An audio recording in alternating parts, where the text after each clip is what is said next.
Here's a fair warning, whatever you learn on this tutorial is going to impress your colleagues pretty much without a doubt. And best of all, you don't need to actually know how to code to do any of it.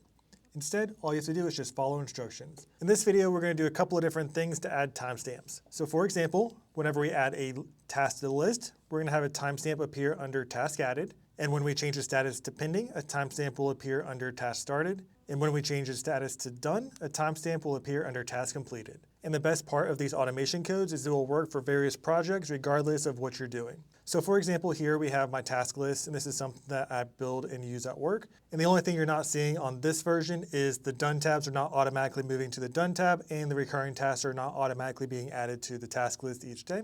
You can see my other videos on those. And we use automation codes using AppScript. So if you go to extension, AppScript, this is where the magic happens. Like I said, don't worry, you don't need to know how this works for you to be able to use it. I honestly don't know how it works. It's based off of JavaScript, but we live in 2025, so we can use Gemini to be able to pull this in. All you need to know is one, how to prompt it if you want to get it that way, and two, how to finagle it a little bit to meet your needs. Now, we're not going to use AI for this. I'm going to show you how to access the code via my website. So let's go ahead and delete this. So now that I deleted it, whenever I mark the task as test, it's not going to work. Whenever I change this to pending, it's not going to work, or done, it's not going to work, because there's no code automation set up yet. So what you're going to do is go to sheetsbyolin.com, and it will bring up this page right here. This is my website, and you can find different pre-built templates, consulting, contacting with questions, my YouTube channel, and so forth. What we want to have is automation codes, and this will bring up my GitHub. And in this list, you'll see all my different codes that I have for the various template tutorials and things like that. What you want to look for is Automation Ideas -add timestamps. We'll click on that, and then all we need to do is copy the raw file. So you'll click over here in the right-hand corner and hit copy. Now, back on AppScript, and once again, to get to AppScript, go to your spreadsheet, go to Extensions, AppScript.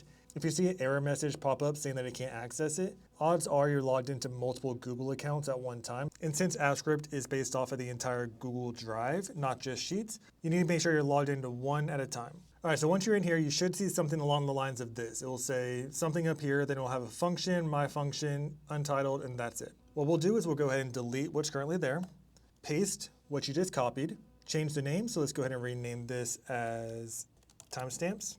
And then you can rename it up here as well by just clicking on it and renaming it there. Now, once we hit save, it'll allow you to save it. And then let's go ahead and hit run. Now, it's going to give you an error message, and that's because we have this on edit trigger. So it's only going to work if it's edited. If it's not edited in this case, then it's not going to work because it doesn't know what cell to be looking up to run this code. But we want to go ahead and run it just in case, because at times it does prompt you to authorize the code to run. And the reason why it has to run is because it's technically acting on your behalf to add that timestamp to that cell. So sometimes it'll prompt you to authorize it. But realistically, the only reason why it does that is because Google itself has not inspected this code, verified it, everything, make sure it's an application, all that fun stuff. But it's all good to go. All right, so let's go ahead and explain this code just a little bit so you understand what's going on. And it's kind of broken up into two parts. So since it's on edit, that means that whenever I edit a cell, it's going to run this automation to see if something matches. So down here, just below it, you'll see function add timestamp. So we're telling it to run this function on edit. And if you have multiple functions you want to run, you can simply put a semicolon, press enter, and then add the name of the next function right there. But for now, we're going to stick to add timestamp. All right, so the variable is sheet. This is just saying that it's looking at the active sheet that you're currently on. And it's saying that we only want it to work if the tab is named task list. And this is super important to understand because this name has to match your tab exactly. If there's a space here, it's not going to work because it's no longer task list, it's task list space, or vice versa, or if it's capitalized, not capitalized, named completely different, whatever. So make sure that this matches with the name of your tab exactly. So this is saying that if it's not on the task list tab, then it's not going to do anything. Down here, it's looking up the actual range, and it's trying to find the column that we're editing.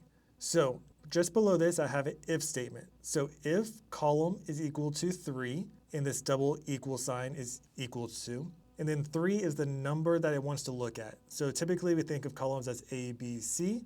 In this case, we want to think of it as 1, 2, 3. So column 3 is the same exact thing as column C. So if you change the location of it, all you have to do is change it to 4, 5, 6, whatever, wherever the column is that you want to look at, just count 1, 2, 3, 4, 5, and list the number that's there. You don't really need to worry about any of this. We're going to skip down to this portion right here. So if the value is equal to done, and done has to be inside quotes, then it's going to add a timestamp to whatever column we tell it to.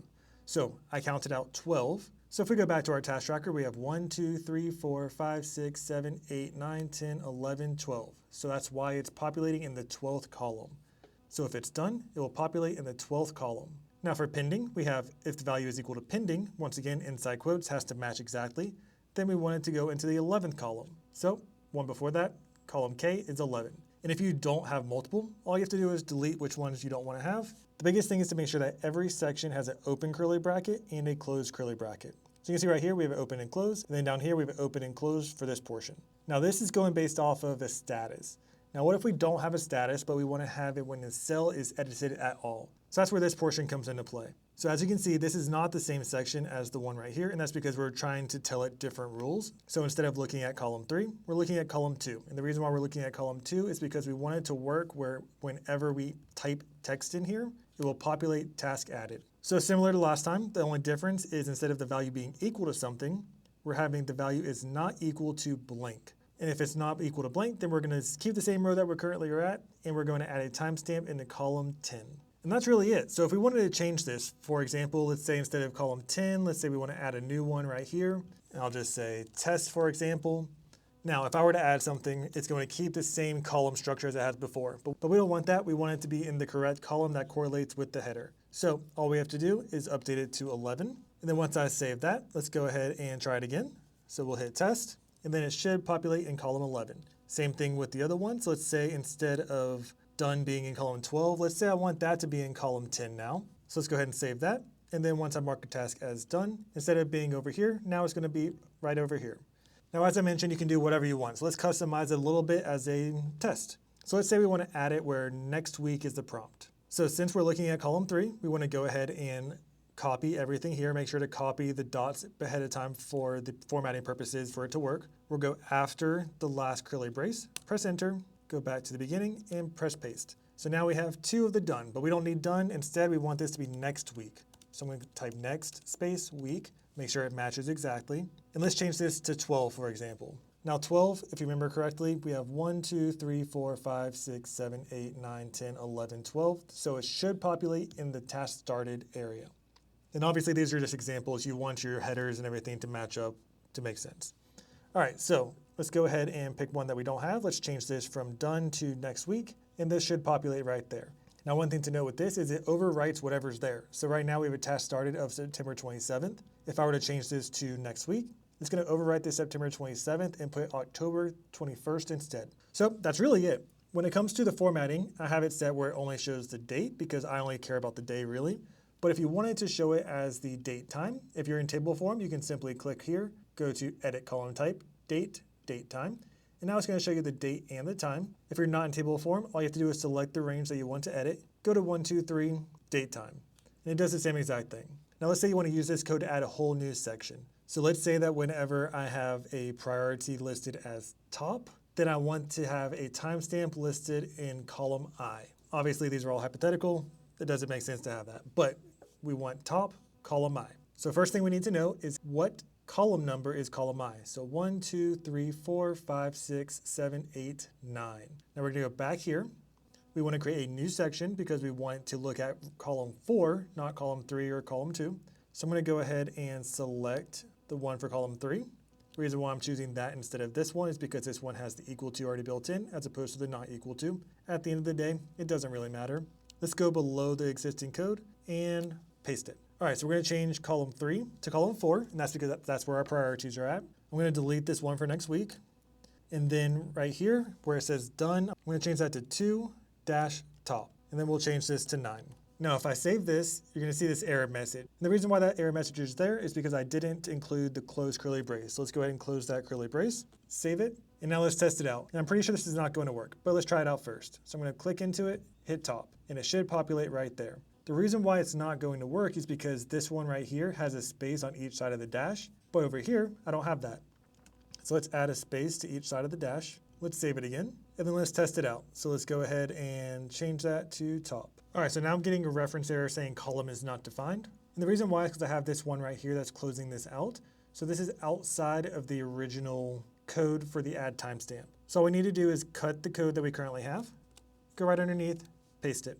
Now let's try this again. So it's not going to work because it's on edit, but it does read it exactly now. All right, let's go ahead and test this out. So I'm going to change this one right here to top, and it populates right there under test. Now, if I remember correctly, I wanted this to go in column I, so that means I counted incorrectly. And when I was troubleshooting, I put 10 instead of 9, so let's go ahead and save that. Let's do it one more time, so let's change this to high.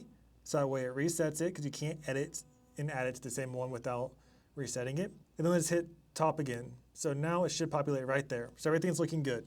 Now, one thing to note is that if I have top and I want to reset it and trigger a new timestamp, I can't just select top again. I have to go select a different option, and then I can select top again, and then it will update with the current timestamp. So that's how to do it. So with this, you saw live troubleshooting. You saw how to create a new version of the similar timestamp. So you can really do whatever you want with it using that kind of mindset. So the first thing you need to do is grab the code from my shop. Second thing you need to do is customize it to your spreadsheet. So if it's something that you want to have a value be a trigger, then go ahead and use that one. If you want it to be whether it's not blank, you can use that one. And then from there, all you have to do is go into the code and count whatever you want and put whatever the details are. So we need to make sure we have the tab listed correctly right here. We need to make sure that the columns point to the correct location. We need to make sure that the values are exactly the same. So if it's done, then it's done and it's capitalized, everything like that. And then we need to make sure that all of our values are within that last curly bracket, so it's all part of the same function. And that's really it. If you can't get it to work, you can use Gemini or different things like that to make it fit your exact spreadsheet. Or you can always ask me and I'm happy to help. If you haven't already, don't forget to subscribe. Let me know if you have any questions and like and comment for more.